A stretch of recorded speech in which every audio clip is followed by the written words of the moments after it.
Hello అండి అందరికీ welcome back to Uma Prakash 143. ఎలా ఉన్నారండి? అందరూ బాగున్నారా? నేనైతే చాలా బాగున్నానండి. మీరందరూ కూడా బాగుండాలని మనస్ఫూర్తిగా కోరుకుంటున్నాను. ఈ వీడియో వచ్చేసి మేకకాళ్ళు పులుసు అండి. మేకకాళ్ళు పులుసు ఎలా పెట్టాను ఏంటనేది ఈ వీడియోలో అయితే చూపిస్తాను.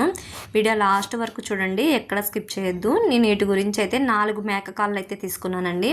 వాటిని శుభ్రంగా కడిగి ఒక ప్లేట్లో వేసి పక్కన పెట్టుకున్నాను. ఇలా బ్లాక్ కలర్లో ఉంది కదండి, అదేమో డస్ట్ ఏమీ కాదండి. మేకకాళ్ళు ఏంటంటే కాలుస్తారు కాబట్టి అలా నల్లగా ఉంటుంది. అందుకే మీకు వేలితో ఇలా తుడిచి చూపిస్తున్నాను చూడండి, వేలికి ఏమీ అంటుకోలేదు. ఇప్పుడు వీటికి కావాల్సింది ఏంటంటే ఉల్లిపాయలు, పచ్చిమిరకాయలండి. నేను 2 పెద్ద సైజు ఉల్లిపాయలు అయితే తీసుకున్నాను, ఒక 4 పచ్చిమిరకాయలు అయితే తీసుకున్నానండి. వీటిల్ని పొడుగ్గా చీరికల్లాగా కట్ చేసి పక్కన పెట్టేసుకున్నాను. ఇప్పుడు మనం పెట్టుకుంటుంది పులుసు కాబట్టి వీటికి చింతపండుని అయితే నానబెట్టుకుంటున్నానండి. ఒక 50 గ్రాముల చింతపండుని అయితే నానబెడుతున్నానండి. అంటే మనం పులుసు చూసుకొని వేసుకోవచ్చు కదా, అడ్జస్ట్ చేసి వేసుకోవాలండి. ఎక్కువ పులుపు కావాలంటే ఎక్కువ, తక్కువ అయితే తక్కువ అలాగా. వీటి గురించి నేను ఫస్ట్ చింతపండుని కడిగి నీళ్లు వంపేశాక మళ్ళీ కొంచెం వాటర్ వేసి నానబెట్టి పక్కన పెట్టుకుంటున్నాను. ఇలా అయితే తొందరగా గుజ్జు అన్నది వచ్చేస్తుందండి. చింతపండు మనకి నచ్చితే చింతపండు అయితే వేసుకోవచ్చండి, లేకపోతే స్కిప్ చేసేయచ్చు. నేను పులుసు పెడుతున్నాను కాబట్టి చింతపండుని అయితే వేస్తున్నాను. చింతపండు వేసుకోకుండా కూడా కాళ్ళు పెట్టుకోవచ్చండి ఇగురులాగా. ఇప్పుడు నేనైతే కాలు పులుసు కుక్కర్లో అయితే వండుతున్నానండి. ఇప్పుడు స్టవ్ వెలిగించి కుక్కర్ పెట్టుకొని అందులో కొంచెం అంత ఆయిల్ వేసుకొని, ఆయిల్ వేడెక్కాక 2 బిర్యానీ ఆకులు అయితే వేసానండి, స్మెల్ బాగుంటుంది కదా అని. ఇందులోనే మనం కట్ చేసి పెట్టుకున్న ఆనియన్స్ కూడా వేసుకుంటున్నానండి. ఆనియన్స్ ఏంటంటే చిన్న ముక్కలుగా కట్ చేసుకోక్కర్లేదండి, ఇంకొంచెం పెద్ద సైజులో కట్ చేసుకున్నా పర్వాలేదు. కుక్కర్లో వేస్తున్నాం కాబట్టి తొందరగా మగ్గిపోతాయి. ఇప్పుడు ఇందులోనే మనం కట్ చేసి పెట్టుకున్న పచ్చిమిర్చి కూడా వేసేసి కొంచెం గోల్డెన్ బ్రౌన్ కలర్ వచ్చేంత వరకు కూడా ఫ్రై చేసుకోవాలండి. ఇందులో ఆయిల్ కొంచెం ఎక్కువగానే పడుతుందండి, ఎందుకంటే కాల్లో ఉన్న ఆయిల్ కూడా రిలీజ్ అవుతుంది మనకి కూర విజిల్స్ పెట్టాక.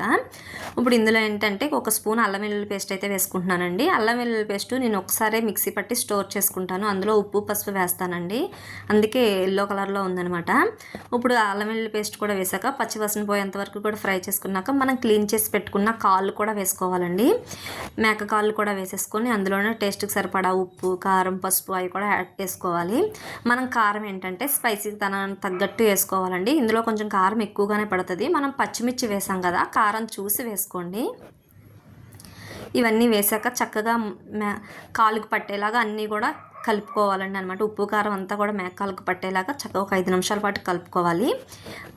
5 నిమిషాలు కలుపుకున్నాక ఇప్పుడు మనం దీంట్లో ఒక పెద్ద గ్లాసు వాటర్ అయితే వేసుకుంటున్నానండి నేను. ఇవి కొంచెం ముద్దురుగా ఉన్నాయన్నమాట మేకకాళ్ళు. ఇప్పుడు నేను ఒక 7-8 విజిల్స్ అయితే పెడతానండి. కొంచెం లేతగా ఉంటే ఒక 4-5 విజిల్స్కి అయితే సరిపోతుంది. ఇప్పుడు వాటర్ కూడా వేసేసుకొని అంతా ఒకసారి కలిపేసుకున్నాక మనం కుక్కర్ మూత పెట్టుకొని విజిల్స్ పెట్టేసుకోవడమే అండి. చూడండి, విజిల్స్ పెట్టేసుకున్నాక ఆవిరిపోయాక మనం మూత తీసేసాక మనకి కాళ్ళు ఉడకలేదు అనిపిస్తే మళ్ళీ విజిల్స్ పెట్టుకోవచ్చండి, ఇంకో 2-3 విజిల్లు. కానీ ఇప్పుడు 7-8 విజిల్కి చక్కగా ఉడికిపోయింది కూర, చూసారా. ఇప్పుడు స్టవ్ వెలిగించి ఇప్పుడు మనం చింతపండు పులుసు అయితే యాడ్ చేసుకోవాలి. నేనైతే ఇందులో చింతపండు పులుసు అయితే వేసుకుంటున్నానండి. చింతపండు పులుసు వేసుకొని అంతా కూడా ఒకసారి కలుపుకోవాలండి. పులుసు వద్దు అనుకుంటే మనం చక్కగా ఇంకొంచెం వాటర్ ఎక్కువగా యాడ్ చేసుకుంటే మనకి గ్రేవీలా వచ్చేస్తుంది. పాయ పెట్టుకుంటాం కదండి, అలాగైతే ఉంటుంది అనమాట చింతపండు పులుసు వద్దనుకుంటే. ఇప్పుడు ఇందులోనే ఒక స్పూన్ గరం మసాలా అయితే యాడ్ చేశానండి నేను. గరం మసాలా వేసుకొని చిన్నది బెల్లం ముక్క అయితే వేసానండి. మనం పులుపు వేసాం కదా, ఈ బెల్లం వేయడం వల్ల టేస్ట్ చాలా మారుతుందండి, బాగుంటుంది కూడా. చింతపండు పులుసు వేసినప్పుడు ఏ కూరలో అయినా చిన్నది బెల్లం ముక్క యాడ్ చేయండి, చాలా టేస్టీగా అనిపిస్తుంది.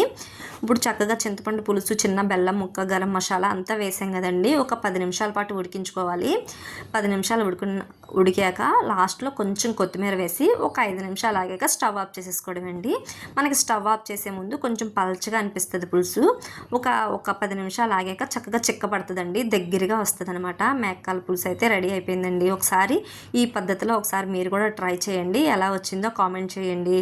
మీ అందరికీ చిన్న రిక్వెస్ట్ అండి, నా వీడియోస్ కానీ మీరు చూస్తున్నట్టయితే నా ఛానల్ సబ్స్క్రైబ్ చేసుకోండి, లైక్ చేయండి. Thank you for watching.